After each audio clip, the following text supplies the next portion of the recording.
گھروں میں نہیں رہتا، آپ کے بیڈ روم میں نہیں رہے گا۔ موتی رہتا کہاں ہے؟ سیپ میں، صدف میں۔ موتی صدف میں رہتا ہے۔ اب محمد کو پالنا مسئلہ ہے،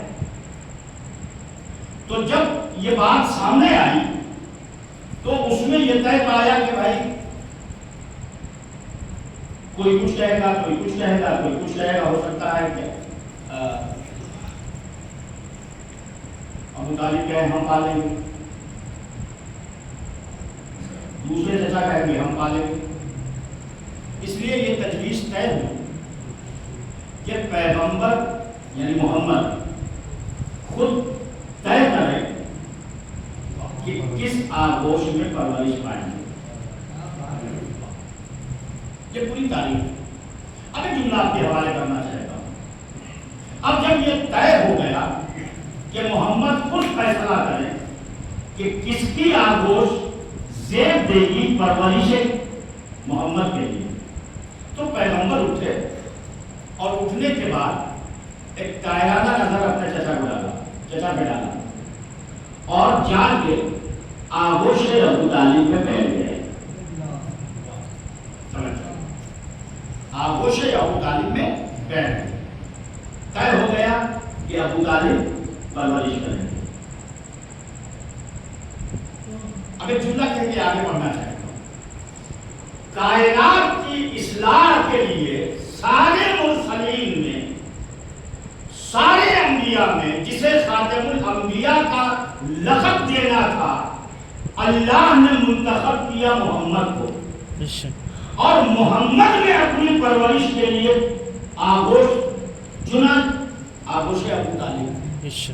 یعنی اللہ نے کائنات سے مصطفیٰ بنایا تو محمد کو، مصطفیٰ نے مصطفیٰ کیا تو آغوش ابو طالب۔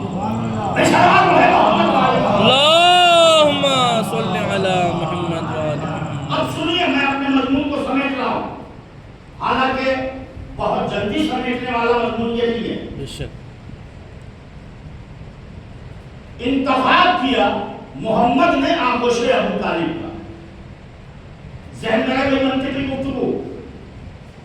انسان کا کمال یہ ہے، انسان کا کمال یہ ہے کہ اپنے جانے کے بعد تولی کے مصر چھوڑ جائے۔ انسان کا کمال یہ ہے کہ جانے کے بعد تولی کے مصر چھوڑ جائے۔ ابو طالب نے اپنی پوری حیات پیغمبر اسلام کو اس طریقے سے محفوظ رکھا کہ کسی نے پیغمبر کے اوپر کسی قسم کا ان کی حیات تک حملہ نہیں کیا۔ بے شک حد یہ ہے کہ پیغمبر، بہت جلدی سمجھ رہا ہوں، حد یہ ہے کہ پیغمبر کی شکایت لے کر ابو طالب کے پاس کئی کافر آئے اور آن کے یہ کہا کہ اپنے بھتیجے کو منع کر دیجئے، یہ ہمارے خداؤں کو برا بھلا نہ کریں، اور ایک نیا دین جو ترویج کر رہے ہیں اسے نہ کریں، رک جائیں۔ رشوت دی گئی، جی یہ اس زمانے میں چلتا تھا۔ ابو طالب سے یہ کہا گیا کہ اپنے بھتیجے سے کہیے کہ اگر دولت چاہیے تو ہم دولت دینے کو تیار ہیں، اگر خوبصورت عورت چاہیے جس سے شادی کرنا چاہیں وہ بھی ہم آفر کرتے ہیں، حکمرانی چاہیے وہ بھی ہم آفر کرتے ہیں۔ یعنی یہ تین چیزیں پیغمبر اسلام کے سلسلے میں ابو طالب کو آفر کیا گیا کہ آپ اپنے بھتیجے سے کہیے یہ نیا دین جو لے کے آئے ہیں، یہ جو چیزیں، یہ کلمہ جو شروع کیا انہوں نے، اس کو بند کر۔ چونکہ ابو طالب کی آغوش میں پرورش پا رہے تھے محمد، لہذا اب ذمہ داری تھی ابو طالب کی کہ ان کی شکایت کو محمد کے سامنے رکھا جائے۔ توجہ، ان کی شکایت کو محمد کے سامنے رکھا جائے۔ دیکھیں یہ اسلام پھوکٹ میں نہیں مل گیا ہے۔ بے شک اتنی آسانی سے ہم مرنے کے بعد جنت میں چلے جاتے ہیں، ہم تو یہ بھی نہیں جانتے کہ جناب عبداللہ کس کا نام تھا، ہم تو یہ بھی نہیں جانتے کہ محمد کی ہسٹری کیا ہے، صرف نام لیا اور جی سیدھے چلے گئے۔ ادھر آئے مرے نہیں کہ جنت میں چلے گئے. ارے آسان سمجھ لیا ہے جنت کو. جب شداد نے اپنی دولت لگا کے جنت میں داخل ہونے کا سبحان اللہ. بے شک بے شک. اللہم صل علی محمد و آل محمد. آسان ہے جنت کی کھڑکی کھلنا. جنت کی کھڑکی کھلتی ہے. شرط ہے کہ ویسے بن جاؤ. توجہ, ویسے بن جاؤ کہ گھراؤنڈا بناؤ. سبحان اللہ. بولو جزاک اللہ جزاک اللہ. گھراؤنڈا بناؤ. گھراؤنڈا بنا کے جو بیچ دے. بات آ گئی ہے تو سن لیجیے. ایک پیغام دینا جا رہا ہوں. ہم نماز جنت کی لالچ میں نہیں پڑھتے. ہم روزہ جنت کی لالچ میں نہیں رکھتے.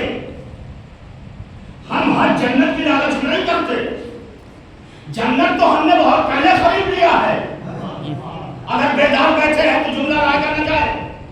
ابھی شعر پڑھ رہے تھے تو انہوں نے کہا کہ صاحب عقیدے کا شعر ہے. سنیے, یہ تو سودا ہوا. نماز پڑھیں گے کہے کے لیے, یہ بزنس ہے. دیکھیے ایسے نہ سنیے, ایک فکر دینے جا رہا ہوں. نماز کس لیے پڑھتے ہیں؟ جنت ملے گی تو بزنس ہوا. روزہ کس لیے رکھتے ہو؟ جنت میں جائیں گے. تو اس کا مطلب روزہ بزنس ہے. ہم نہ نماز بزنس کی حیثیت سے پڑھتے ہیں. اس لیے کہ نماز اس لیے نہیں پڑھتے کہ جنت ملے. روزہ اس لیے نہیں رکھتے کہ جنت ملے. حج اس لیے نہیں کرتے کہ جنت ملے. ماں باپ کا احترام اس لیے نہیں کرتے کہ جنت ملے. جنت تو ہم نے فرش حسین پہ آنسو بہا کے خرید لیا. سبحان اللہ جزاک اللہ جزاک اللہ. اللہم صل علی محمد و آل محمد. ہم نے اس آنسوؤں سے سودا کر لیا ہے. ارے بھائی جنت کس کی میراث ہے؟ سبحان اللہ جزاک اللہ جزاک اللہ. شعر سنیے ان کے پورے شعر کا شاد کی تصویر. وہاں جتنے ہیں سب سردار ہیں. یہاں بیٹھے ہیں سب سردار ہیں. حسنین جوانان جنت کے سردار. فاطمہ جنت کی عورتوں کی سردار. سبحان